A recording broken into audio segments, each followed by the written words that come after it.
Jadi hari ini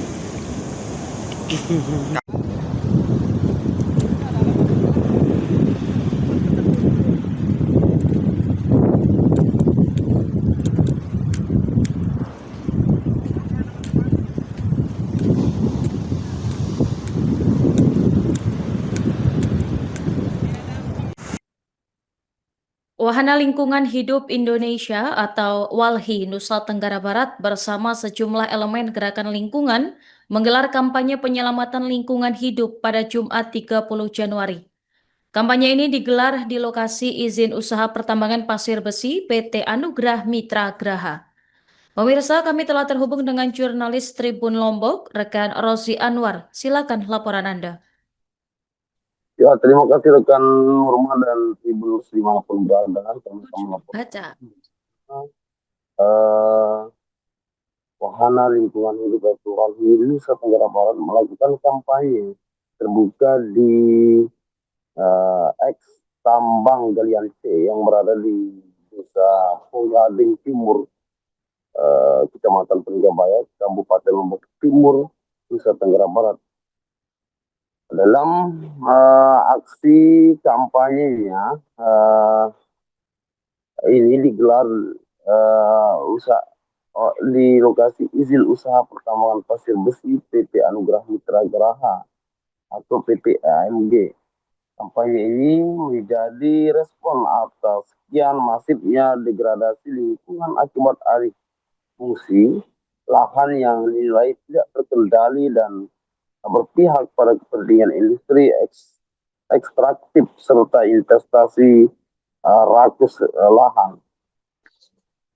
Degradasi lingkungan hidup di Nusa Tenggara Barat semakin masif akibat alih fungsi lahan yang tidak terkendali untuk kepentingan industri dan investasi.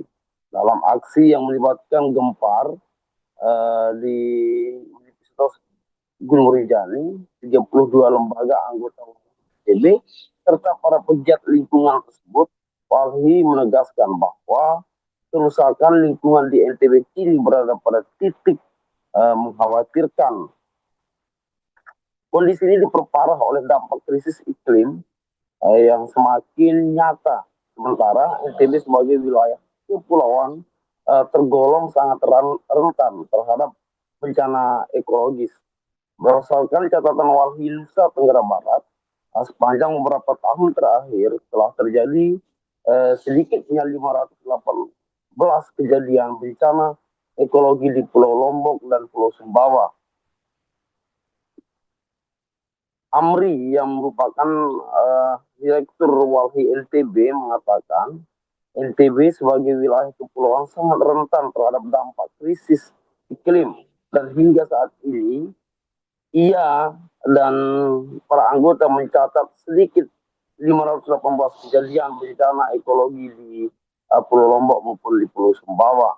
Bencana tersebut dikaitkan dengan berbagai aktivitas pembangunan dan investasi, mulai dari keberadaan 718 izin usaha pertambangan atau IUP, proyek strategis nasional, pertanian monokultur jagung tanpa pembatasan, investasi pariwisata yang menguasai ruang-ruang produktif, hingga keberadaan 1071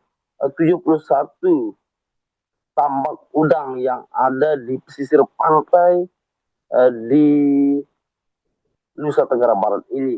Selain itu, WALHI NTB juga menyoroti persoalan pengelolaan sampah yang masih konservatif, alih fungsi lahan pertanian pangan berkelanjutan atau KP2B, praktik illegal mining dan illegal logging, serta pencemaran lingkungan akibat aktivitas pembangkit listrik tenaga uap atau PLTU berbahan bakar batu bara. WALHI juga menyoroti di tingkat nasional. WALHI NTB menilai pembahasan rancangan undang-undang pengelolaan perubahan iklim atau RUU PPI belum menjawab akar persoalan krisis iklim ini.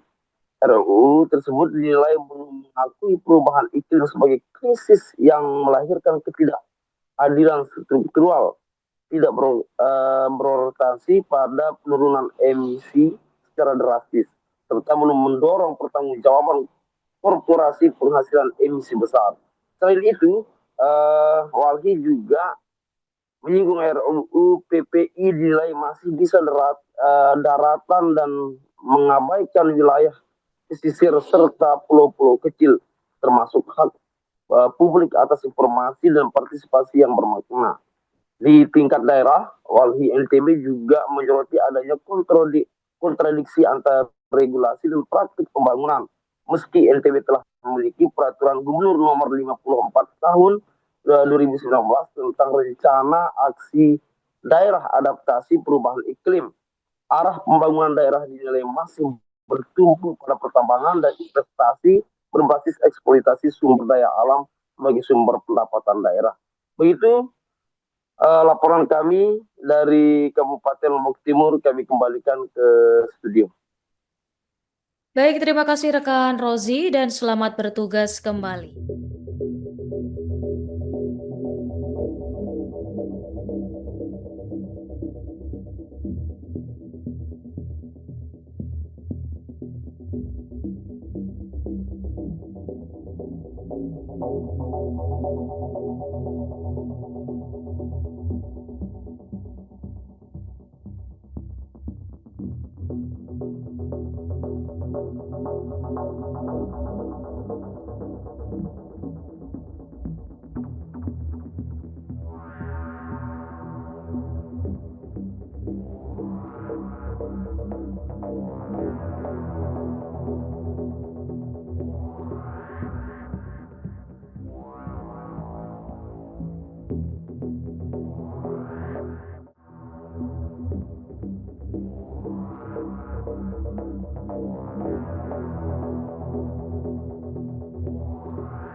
Download Tribun X sekarang, menghadirkan lokal menjadi Indonesia.